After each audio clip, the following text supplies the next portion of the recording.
Hi, I'm Jessica Patterson of Spinning Shadows Fiber Arts, and today I wanted to do something a little different. My husband and I actually are writers, and we published a book together called The Magic Realms Short Story Compendium. And I promised him a while ago that I would read one of our stories and record it.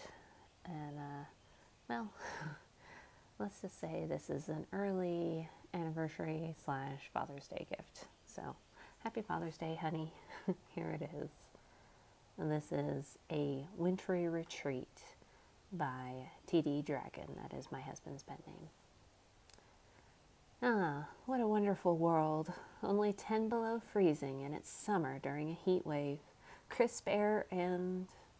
Suddenly, the strange man, with somewhat unkempt hair peeking out from under his thick hood, paused as something caught his attention. Dave? He asked as he gestured with his ornate bronze cane, capped by a softball-sized ruby. An elf with gray-blue skin that was mostly hidden by his thick hood looked over as he adjusted the warmth spells on his gloves. Yes, Captain? There seems to be quite a few ice wisps gathering over there. Would you mind terribly checking the barrier wards over there? Okay, thanks. He grinned widely as he turned his attention towards other matters. No magic in making of the snow forts. Darien, snowports, that especially means you too. Aw, come on. What makes you think we would do anything beyond the rules of the contest? Yelled back a short woman with pale, somewhat doll-like features. Because, retorted Captain Zane, I could tell that Darien was working on crafting something over there behind the snowbank. What? Exclaimed a huge jet-black werewolf as he stood up. Not even if it's not directly for the fight? You know the rules. No trinkets, magic, runes, hexes, holy blessings, physical buffs, technological contraptions, power armor, weapons, explosives, giant magical snowplows, or anything that I might have missed. But why can't we wear our armor? Complained a 6'8" tall man with sandy brown hair and vivid teal green eyes as he adjusted his coat. It's like part of us. Because, replied Zane with a smile, whether you are solar storm troopers who practically live in your armor or not, do you really want our dear warsmith to wear his armor that was probably customized to be able to throw massive amounts of snow around? A near maniacal cackle answered from nearby. Aye, that'd be the day. Give me the chance, yelled a thickly built dwarf with a stark red beard and mustache coming out from under his goggles. I'd show those dimpy cans of yours a thing or two. What if we used a Yeti? Blurted out a stunningly young-sounding voice for a human female who was over 6 feet tall. I'm officially adding that to the list now, countered Zane. Now, get to it. We need to finish pulverizing each other with copious and ridiculous amounts of snow in time for dinner. It wouldn't be a holiday celebration without some indiscriminate acts of violence before we gather around to enjoy one another's company. A nearby brown and tan werecat, usually sleek and strong-looking, and now somewhat fluffy-looking, with her cold weather coat, stood up and looked at Zane with a bewildered expression. You people have the strangest way of celebrating the day of the Savior's birth. I know, but I love it, exclaimed the woman next to the werecat. You would, Roxy, replied the werecat with an amused smile. Admit it, Cat. Once the snow starts flying, you'll enjoy it every bit as much as the rest of us, countered Roxy while giving Cat a playful jab to her side. Now get packing. There's no telling when he'll signal the fight. True, began Cat, before pausing and kneeling down with a sensitive ear towards the snow. I think I hear some burrowing. Roxy laughed. I'll build a collapsible snowbank next to where they'll come out. Dave walked back over to Zane and looked out at their crew. Don't you think the teams are a bit uneven? Zane grinned widely, and there seemed to be a twinkle in his eyes. Whatever do you mean? We've got the super soldiers on a team together, 2 battle mages on another, one of which is a huge werewolf, another battle mage working with an enhanced werecat, a crazy warsmith dwarf that vanished into a snowbank and doesn't seem to be on anyone's side, 2 rogues that are who knows where, a variety of capable casters grouped together, and the rest of the crew spread between the different teams. If just one person breaks the no magic rule, it will be total chaos. Zane grinned. I know. Dave sighed. I should have known. You counted on that. Zane glanced back at a huge Taurus, a race that looks like humanoid cows and bulls, who was busy working away in a large outdoor kitchen situated in a sheltered depression in the snow. How goes the meal preparations, Hall? Good, yelled Hall in reply. The drink warmers are working perfectly, and the enchanted plate should keep food from getting cold too quickly when it's served. Perfect. Zane eagerly watched the preparations. The Battle Mage Heavy team was largely focused on making an impressive tiered snow fort and was taking full advantage of Darian's size and ability to move large amounts of snow at a time. The Solar Stormtrooper-led team was concentrating on making a smaller, yet extremely well-packed fort, with battlements situated at key areas. The Meiji team, as they seemed to dub themselves, created 2 separate forts positioned to cover one another and seemed to be connected by a tunnel. As for the rogues, as far as Zane could guess, they had snagged crew members and were stealthily employing magic to construct an underground bunker with multiple hidden exits. Zane rubbed his gloved hands together eagerly. Should I go ahead and surprise everyone by starting it now? No. His grin grew wider. Not yet. Not just yet. Zane fidgeted. He summoned a tome and began reviewing some more obscure arcane spells. Several mental comparisons between spells later, he looked at his watch. 10 minutes had elapsed. He looked out at the teens who were all eagerly still working on their forts and stockpiling ammunition. Dave smirked as he watched Zane fidget and try to busy himself with more study despite his excitement over starting the match. Zane dismissed his tome and began building a small-scale replica of their far too small for the crew-sized ship, the Wanderlust, which was in low orbit above the battleground. Upon completing that, he smirked and began creating a scale representation of a full-grown Valerian, a spaceborne race similar in appearance to massive space whales in their true forms.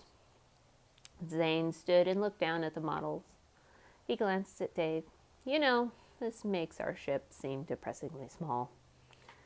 Dave, who had busied himself with creating runes to scan the surrounding area for threats, hadn't bothered taking notice of Zane's antics until spoken to. He looked at the models and laughed. It does. Do you think Daniel will be that large in relation to the size of the ship when full grown? Zane bobbed his head side to side thoughtfully. I don't know. Maybe given a few 100 years. He looked back out at the battlefield in the making. He fidgeted. That's it. I can't take it anymore, said Zane as a grin and a thinly veiled look of insanity showed through his expression. With a wave of his ruby-topped cane, Zane summoned a large 3-foot-tall mortar-looking tube. Dave's eyes widened. Isn't that a bit much for a starter signal?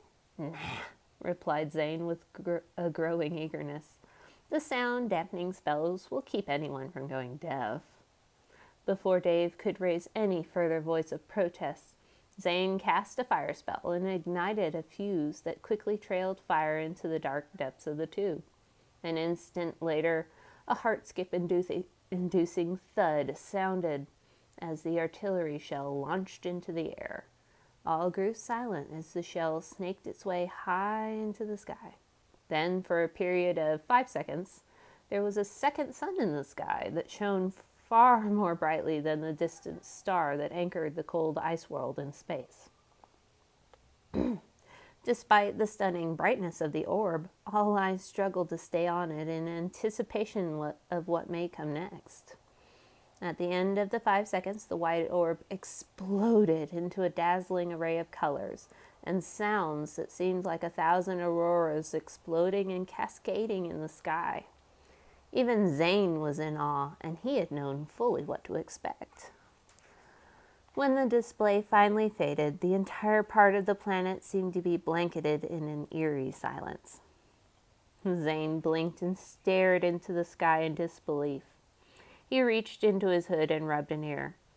"Maybe I should have employed stronger sound dampening spells than that for the launch," he yelled. "What?" shouted Dave while rubbing his own ears. When sound had returned to the world, Zane cupped his hands and yelled out towards the battlefield, "That means start!" Immediately, the air above the wide expanse of snow designated as their battleground was filled with innumerable balls of snow flying back and forth between the forts. Despite the madness, or rather because of it, each fort sent out their own strike team to assault the others under the cover of a dizzying number of projectiles. 4 solar storm troopers demonstrated their skill by scooping up handfuls of snow and throwing them with unerring accuracy, while still maintaining their charge towards Fort Battlecaster. Darien was weathering any and all resistance as he charged Fort Meiji while carrying a massive 4-foot in diameter snowball, with snow quartz and a support team following closely behind. A group charged out from both parts of Fort Meiji in answer to the advancing werewolf. Meanwhile, Kat bolted out from Fort Doomstruck on all fours as she led a flanking assault on the now undermanned Fort Meiji. No sooner than Kat had left, flecks of snow began coming loose on a wall within Fort Doomstruck, and Garrett, the crew's dwarven warsmith, burst through with a near drunken-sounding yell. "Ah! I've got all of you now." He suddenly paused at the realization that he was standing in an open hole with walls on 3 sides. Garrett looked up. "Bugger that." Roxy grinned maniacally down at him as she signaled her fellow defenders to push over surrounding mounds of snow to bury their dwarven intruder.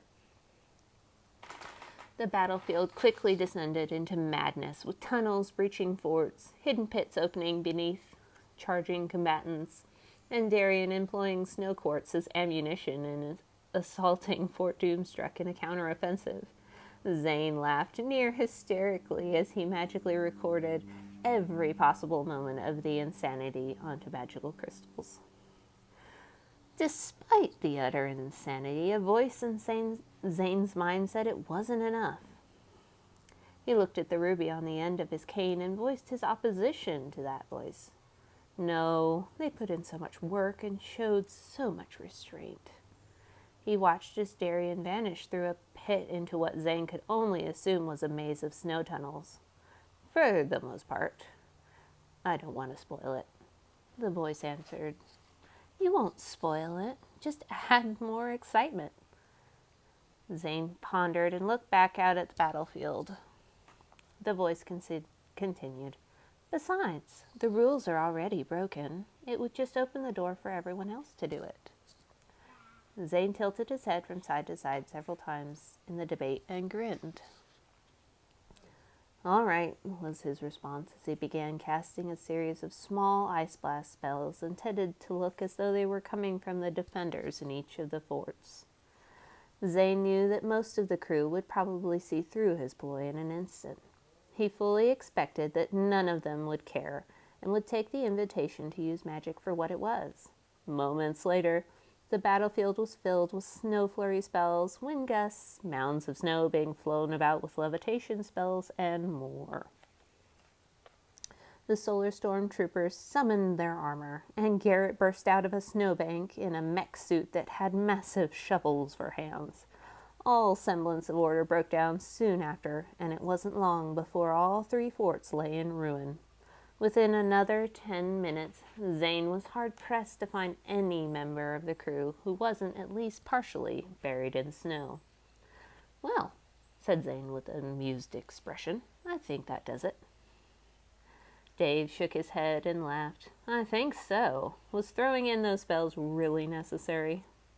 Of course, he exclaimed while glancing over at Hall, who had moved to a better spot to watch the insanity. Sound for the food. Hall glanced out at the battlefield and shook his head as he reached into a pocket. He pressed a button on a remote and a loud dinner bell started pumping out over loudspeakers in the dining area. The members of the Wanderlust crew began popping out of the snow like maniacal gophers as they bolted toward the sound with the thought of hot drinks and good food floating through their minds. Everyone went straight to rows of steaming hot drinks and began trying to warm up after the madness of the snowball war. Zane watched with a smile and summoned a bell into his left hand. He rang it loudly to call the crew to attention and cleared his throat. Well, I hope everyone had a good fight. They're always perfect for building camaraderie and strengthening friendships, aren't they? Aye, yelled out Garrett, especially when you get to smash your friends in the head. Zane smiled at the outburst of laughter and cheers of agreement. Yes, it does, and I'm glad that it went over well. We might just have to do it again in the future. Members of the crew began cheering, and Zane gestured for them to continue on. He looked at Dave with a grin. I think we hit on something here. Dave shook his head. I guess we did. Were you going somewhere with this, or just stringing things on for the cheers? Zane cleared his throat. Well, I guess I might have been doing that a bit. He looked back out at the crew. All right, let's all get this going. Do we have someone to say grace before we dig into all this wonderful food that Hall prepared for us? Aye, yelled Garrett. Thanks, Creator, for all this grub. Let's dig in. Zane looked thoughtful for an instant and gave a slight nod. Succinct and to the point. Have at the food, everyone.